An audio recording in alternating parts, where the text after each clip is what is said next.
Assalamualaikum warahmatullahi wabarakatuh. Halo semua, kembali lagi di channel Radar Manhwa. Kali ini Mimin akan membawakan sebuah komik baru yang berjudul Lahirnya Sang Necromancer Jenius. Buat kalian yang baru saja mampir di channel ini, Mimin sangat berterima kasih karena kalian sudah meramaikan kolom komentar dengan kata-kata yang positif. Berkat kalian semua, Mimin akan selalu bersemangat untuk mengembangkan channel ini. Dan apabila kalian ada yang berkenan mentraktir Mimin, kalian bisa cek deskripsi untuk link sawerianya. Tanpa basa-basi lebih jauh, mari kita masuk di part 1. Cerita dimulai di suatu tempat. Terlihat dua orang laki-laki, ayah dan anak, telah memperhatikan para pekerjanya yang sedang menebang pohon. Lalu ayahnya berkata, "Simon, tolong beritahu aku apa sifat terbaik yang paling penting untuk seorang tuan di wilayah ini." Simon pun menjawab, "Mungkinkah sifat yang terbaik bagi seorang tuan adalah bermurah hati kepada semua rakyat?"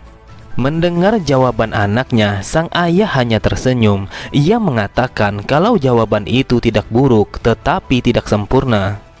Sang ayah adalah tuan tanah dari wilayah Lesil yang bernama Richard Valentian. Ia mengatakan kalau sifat yang terbaik adalah hati yang hangat. Simon tidak menyangka kalau hati adalah sifat yang terbaik. Lalu Richard melanjutkan kata-katanya, "Sifat baik yang dibutuhkan oleh seorang tuan banyak bergantung pada berbagai macam situasi, mulai dari seorang teman, seorang keluarga, bahkan terkadang bisa menjadi seorang penjahat. Kau harus bisa menjadi semua peran yang berbeda ini, dan apapun situasi yang kau hadapi, selama kau melakukan yang terbaik, maka kau akan membentuk sebuah ikatan dengan siapapun yang sedang bersamamu." Tiba-tiba dari arah lain terdengar seseorang yang memanggilnya. Ia berkata, "Wahai tuan, saya meminta maaf karena sudah memotong pembicaraan Anda. Tetapi dapatkah saya bertanya kepada Anda tentang itu jika itu tidak memberatkan kepada Anda?" Mendengar permintaan salah satu dari pekerjanya, Richard meminta kepada Simon untuk berdiri agak jauh dari hadapannya karena ia akan melakukan sesuatu. Terlihat Richard langsung memejamkan matanya dan membacakan beberapa mantra sihir untuk menggunakan kekuatannya. Simon hanya tersenyum melihat kekuatan yang digunakan oleh ayahnya. Meski ia sudah begitu sering melihatnya, akan tetapi ia sama sekali tidak pernah merasa bosan. Seketika itu juga sebuah lingkaran sihir yang begitu gelap telah keluar dari telapak tangannya. Dan tidak lama kemudian tanah yang mereka pijak mulai berguncang. Lalu di saat itu juga beberapa skeleton perlahan mulai bangkit dari kedalaman tanah akibat sihir pemanggil yang digunakan oleh Richard. Kemudian para skeleton langsung menghampiri pekerja itu untuk mendapatkan sebuah perintah. Sambil tersenyum, pekerja itu meminta kepada para skeleton untuk menggotong beberapa batang pohon yang ada di belakangnya. Benar saja, semua pekerjaan berat untuk membawa batang pohon itu telah digantikan. Setelah melihat ayahnya yang begitu bahagia ketika melihat para pekerja yang sangat bersemangat dalam bekerja, Simon pun bergumam, dia bisa menyuplai para pekerja dengan menggunakan skeletonnya. Sungguh seorang necromancer yang sangat hebat. Diceritakan bahwa necromancer adalah seorang penyihir yang memakai sihir hitam dan juga gelap. Pada dahulu kala, supaya bisa menghancurkan dari pengaruh para necromancer, sang kaisar dari kekaisaran Talheren langsung mengirim 50.000 pasukannya. Namun di sisi yang lain, wilayah Kaizen, markas besar, telah mengutus 10 orang necromancer untuk melawan pasukan besar itu. Meski hanya 10 orang necromancer, tetapi mereka tidak membutuhkan waktu yang lama untuk membuat 50.000 pasukan musuh menjadi mayat hidup. Bahkan di saat itu juga mereka pun langsung meruntuhkan kekaisaran Talheren. Akhir dari kisah ini dinamakan sebagai pasukan Mawar yang pada akhirnya berujung pada menyerahnya kekaisaran Talheren. Dan begitulah para necromancer mencapai puncak tertinggi di sebuah era baru dan menguasai separuh benua. Namun ada kekuatan lain yang mengancam dominasi dari necromancer yang menguasai setengah benua lainnya. Mereka adalah para pendeta, dan merekalah satu-satunya antagonis dari necromancer yang memakai kekuatan ilahi atas nama Dewi Dev. Benua ini mempertahankan perdamaian yang tidak aman antara dua kekuatan yang saling bertentangan.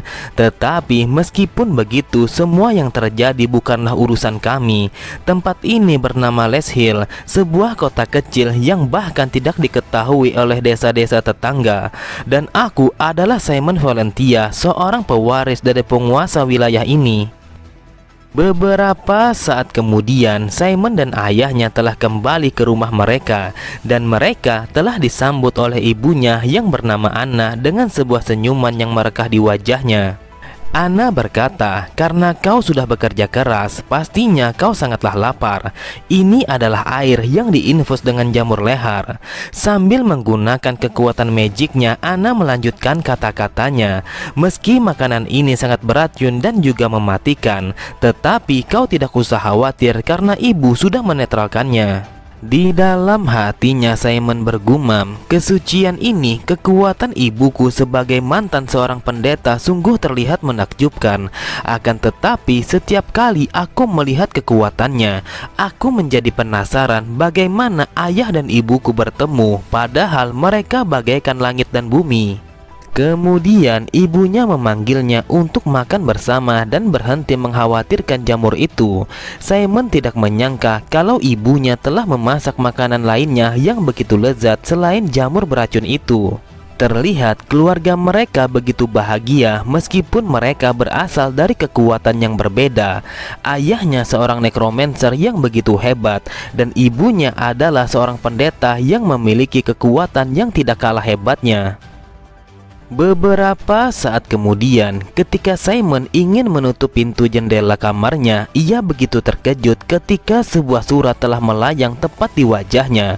Simon bertanya-tanya siapa yang melemparkan surat itu ke wajahnya dan apa yang tertulis di dalam surat itu.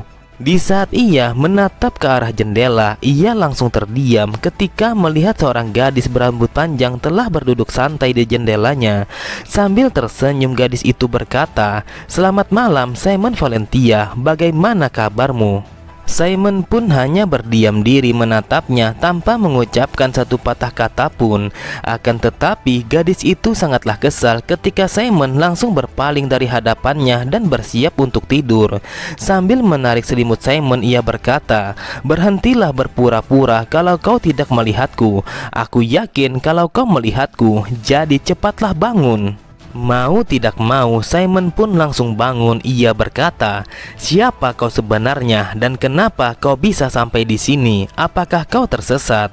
Dengan penuh percaya diri, gadis itu berkata, "Aku bukanlah orang yang tersesat. Aku datang ke sini untuk bertemu denganmu, Simon Valentia." Mendengar itu, Simon pun sangat terkejut ketika gadis itu telah mengetahui namanya. Tiba-tiba saja dari arah luar terlihat ayah dan ibunya langsung masuk ke dalam kamarnya karena mereka begitu khawatir setelah mendengar keributan itu. Namun bukannya gadis itu merasa ketakutan, akan tetapi ia sangat mengenal kedua orang tua Simon dengan sangat baik. Simon pun tidak percaya kalau kedua orang tuanya sangat begitu akrab dengan gadis yang masuk ke dalam kamarnya itu. Kemudian ayahnya berkata, "Simon, cepat perkenalkan dirimu dengan penuh rasa hormat. Dia adalah sang legenda yang bernama Nephthys." Mendengar nama Nephthys, Simon pun mencoba berpikir karena ia merasa kalau dia pernah mendengar tentang nama itu. Akan tetapi ia langsung terkejut setelah mengingat siapa Nephthys sebenarnya. Nephthys adalah pelaku utama yang membuat Kaisar Talheran menjadi sebuah boneka mayat hidup, dan juga dia adalah seorang penyihir kematian yang sudah hidup selama 300 tahun. Dengan nada yang dingin, Nephthys berkata, "Benar yang kau katakan, aku adalah Nephthys yang berasal dari Kaizen." Simon pun langsung membuka surat yang ada di tangannya karena ia berpikir kalau surat itu adalah surat yang dikirim langsung oleh Kaizen.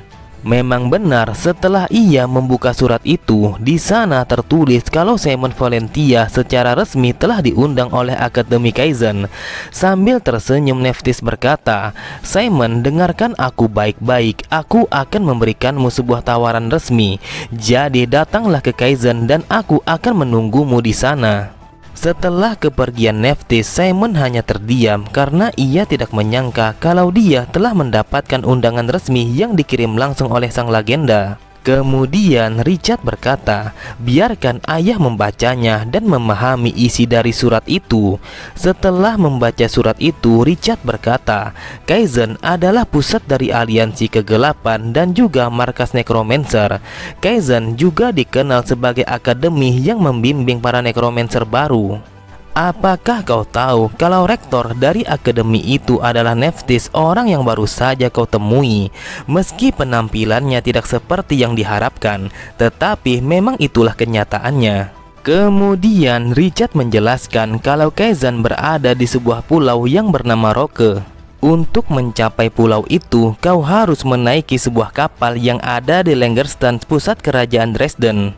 Lalu kau akan melakukan perjalanan yang cukup jauh untuk mencapai pulau itu. Tetapi kau tidak usah khawatir karena ada banyak hal yang bisa dinikmati di kota itu. Bahkan pulau yang bernama Roke sendiri merupakan tempat yang sangat indah. Ditambah lagi Akademi Kaizen sangat terkenal dengan seragamnya yang penuh gaya. Kemudian ayahnya berkata, "Ada banyak hal yang harus dipersiapkan sebelum kau menjadi seorang necromancer. Kau harus mempelajari skillnya terlebih dahulu sebelum kau masuk ke akademi. Jadi mari kita membuka kormu terlebih dahulu." Simon pun sangat terkejut ketika ayahnya yang bilang akan mengajarinya sedikit black magic dan juga sebuah teknik pernafasan. Jadi mulai dari besok kita akan memulai kedua latihan itu. Setelah bertemu dengan Nephthys di hari itu, aku memulai minggu tersibuk di dalam hidupku untuk persiapan diri memasuki Akademi Kaizen. Ibu dan ayahku selalu mengatakan hal-hal yang bagus tentang kehidupan di akademi, bahwa aku akan bersenang-senang di sana. Tetapi penerimaanku yang mendadak sepertinya membuat mereka menjadi khawatir. Terlihat Richard pun mengalirkan energinya kepada Simon untuk membuka kornya. Ia berkata, "Meskipun terasa sakit, tapi kau harus menahannya agar kor yang ada di dalam dirimu akan terbuka dengan sempurna." Di dalam hatinya Simon berkata, "Selama 3 hari di minggu itu aku tidak tidur sama sekali karena aku sedang membentuk korku dengan bantuan dari sihir ayahku. Dan sisanya aku juga mempelajari teknik pernafasan dan mempelajari black magic darinya meskipun dengan waktu yang singkat." 1 minggu kemudian, terlihat kereta yang membawa Simon dan juga ayahnya telah berangkat menuju akademi.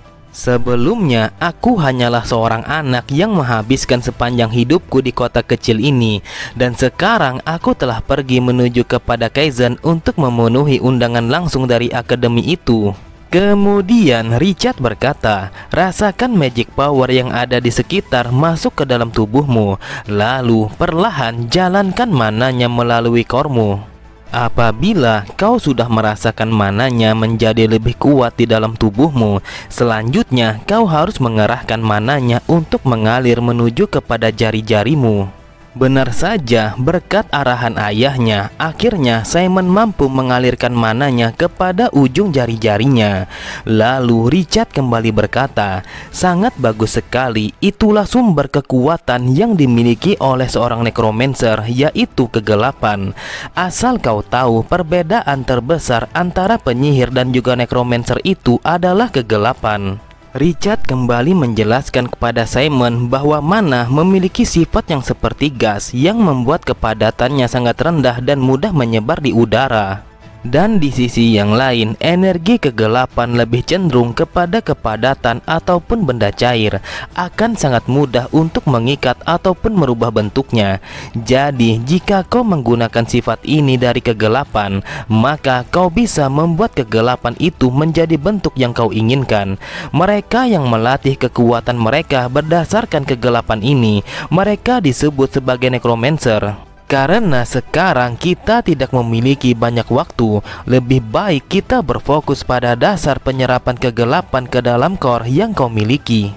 Terlihat Simon mencoba mempraktekkan apa yang ayahnya sampaikan. Waktu pun terus berlalu dan kegagalan demi kegagalan berulang kali ia rasakan. Namun ia tetap saja tidak menyerah untuk terus mencobanya. Sampai pada akhirnya ayahnya sangat terkejut. Ia berkata di dalam hatinya, sangat sulit untuk dipercaya. Biasanya akan memakan waktu selama 6 bulan sampai 2 tahun untuk membuat sebuah bentuk menggunakan kegelapan. Tetapi Simon telah mencapai hasil yang sangat mengejutkan ini hanya dalam waktu 3 hari. Aku tahu kalau anak ini sangat jenius, tetapi dengan bakat yang menggebu-gebu sepertinya bisa menjadi pedang bermata dua. Aku memang menunda untuk membuat core-nya dengan harapan dia tidak akan mengulangi kesalahan yang sama seperti yang aku perbuat di masa mudaku. Tetapi inilah waktunya untuk membuat bakatnya semakin berkembang. Kemudian Simon sangatlah terkejut ketika warna kegelapannya telah berubah menjadi kebiruan. Sambil tersenyum ayahnya berkata, itu adalah Midnight Blue, sebuah warna kegelapan yang sangat indah. Mendengar pujian ayahnya, Simon sangatlah bersemangat karena ia merasa kalau dia adalah anak yang berbakat dan juga langka. Namun ia langsung terdiam ketika ayahnya berkata, percayalah itu hanya warna yang terlihat keren dan sedikit berbeda dari orang lain. Beberapa saat kemudian, kereta yang membawa mereka telah sampai di perbatasan kerajaan Dresden. Terlihat Simon sangat terkejut ketika ayahnya yang berkata kalau mereka harus berpisah di perbatasan itu. Setelah turun dari kereta itu, ia berkata, ayah tidak bisa memasuki wilayah kerajaan Dresden, tetapi saat ini ayah tidak bisa menceritakannya kepadamu. Ayah berpesan, mulai saat ini kau harus menentukan semuanya sebelum kau mengambil sikap. Kau jangan khawatir karena aku bisa menjamin kalau kau bisa melakukan ini lebih baik daripada orang lain. Dan percayalah, ayah dan ibumu sangat bangga memiliki anak yang jenius sepertimu. Sambil memperhatikan kepergian anaknya, Richard berkata, jadilah anak yang berkembang. Aku yakin suatu hari nanti kau akan menjadi necromancer terkuat yang pernah ada di benua ini. Beberapa saat kemudian, tidak terasa sudah 1 minggu berlalu. Simon pun akhirnya telah sampai di ibu kota kerajaan Dresden yang dikenal sebagai kota Langersten. Terlihat kota itu telah dipenuhi oleh berbagai macam orang yang memiliki kekuatan black magic. Kemudian Simon pun membuka kertas petunjuknya. Di sana tertulis kalau dia harus menuju kepada jalan Kamel nomor 239 dan di sana ada seorang pemandu yang akan menunggunya. Ia berpikir karena ini adalah kota yang sangat besar, oleh sebab itu ia harus berhati-hati dan selalu waspada kepada orang jahat. Lalu Simon pun melihat seorang wanita yang berpakaian rapi. Ia mencoba untuk bertanya tentang di mana alamat itu. Merasa dirinya dipanggil oleh seseorang, wanita itu langsung berpaling menghadap kepada Simon dengan bola matanya yang tergantung di wajahnya. Dengan gugupnya, Simon bertanya kepada wanita itu apakah ia tahu alamat yang tertulis di kertas itu. Terlihat bola mata wanita itu mencoba membaca tulisan yang tertulis di kertas itu. Lalu ia menunjukkan kepada Simon kalau tempat yang ia cari berada di alun-alun kota. Dan apabila ia mengikuti jalan yang ada, maka ia akan menemukan sebuah jalan yang ubinnya terlapisi emas. Dan itu adalah tempat yang ia cari. Sambil memberi hormat, Simon pun mengucapkan rasa terima kasihnya kepada wanita itu karena sudah membantunya untuk mencari alamat yang ia tuju. Kemudian mereka pun saling berpamitan dan mendoakan satu sama lain agar mereka berdua terhindar dari sesuatu yang tidak baik. Akan tetapi, terlihat seorang laki-laki yang berpakaian rapi sedang mengintainya dari kejauhan. Ia mencoba untuk mengawasi pergerakan Simon dengan berpura-pura bertanya dengan wanita yang Simon temui sebelumnya. Di tempat yang berbeda, terlihat seorang wanita berambut hitam yang panjang telah menunggu Simon di alun-alun kota. Ia berkata, "Apa yang membuatnya menjadi terlambat? Aku yakin kalau dia tidak mungkin tersesat." Oke semua, cukup sampai di sini dulu pembahasan alur cerita kita. Sampai jumpa di video selanjutnya. Wassalamualaikum warahmatullahi wabarakatuh.